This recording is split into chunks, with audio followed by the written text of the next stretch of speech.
नमस्कार प्रेक्षकांनो, सनी चौघडे मालिकेच्या आजच्या एपिसोडमध्ये आपण आता असे पाहतोय की इकडे जय, शर्वरी आणि मॅक हे आता बसलेले आहेत. त्यावेळी आता जय, शर्वरी आणि मॅक हे तिघेही आता त्यांची चर्चा रमलेली आहे.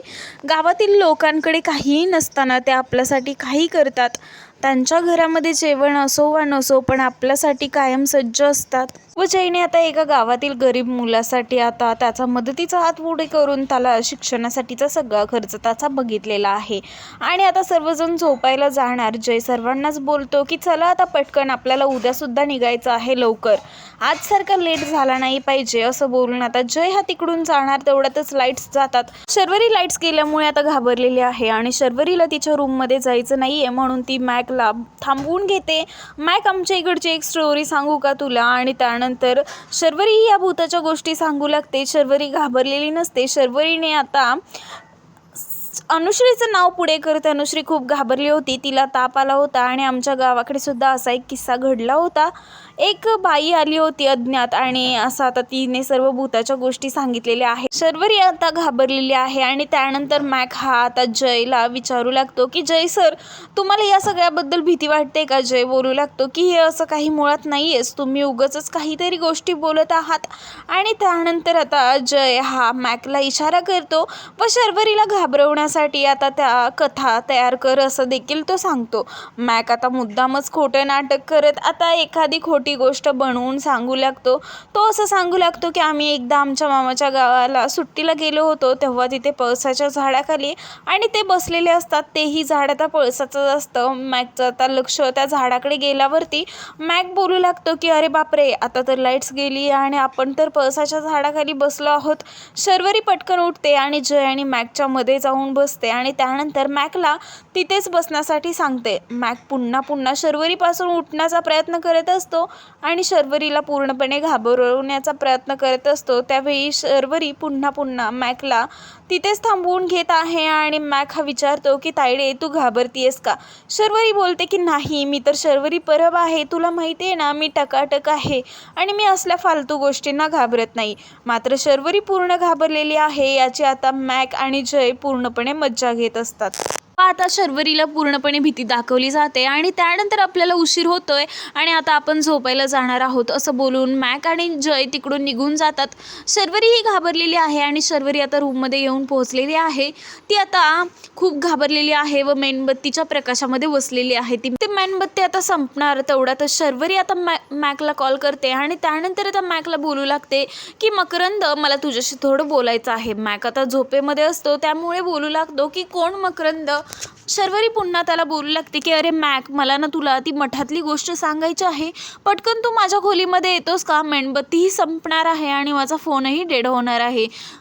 मॅक इकडे बोलू लागतो की तायडे, अगं आज किती फिरलो आहोत, मला खूप कंटाळा आलेला आहे आणि मला आता यायला जमणार नाही, तू झोप बघू. आणि त्यानंतर शर्वरीला अजिबात झोप लागत नाही आहे. शर्वरी एकसारखा श्री स्वामी समर्थ या नावाचा जप करत असते आणि तेवढ्यातच मेणबत्तीही विझली जाते आणि तिच्या फोनमधील चार्जिंगसुद्धा डेड होतं.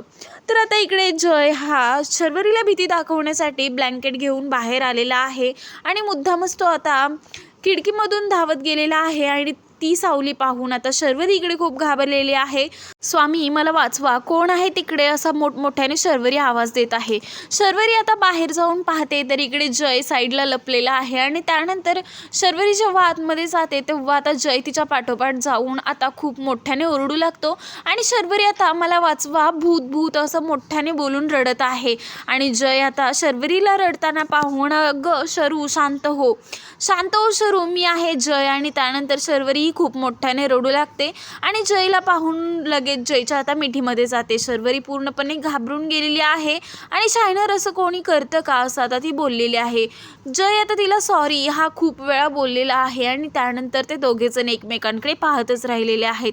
जय शर्वरीच्या चेहऱ्याकडे पाहत आहे आणि जयला दिवसभरामध्ये घडलेल्या सर्व गोष्टी आठवतात व आता जय हा शर्वरीला समजवतो व त्यानंतर चिडलेली शर्वरी ही जयला बोलू लागते की आपल्या मैत्रिणीसोबत असं कोणी करतं का? तुला माहीत होतं ना मी घाबरते म्हटल्यावरती तू मला असली भीती दाखवलीस आणि या सर्व भीतीने मला हार्ट अटॅक आला असता तर काय झालं असतं?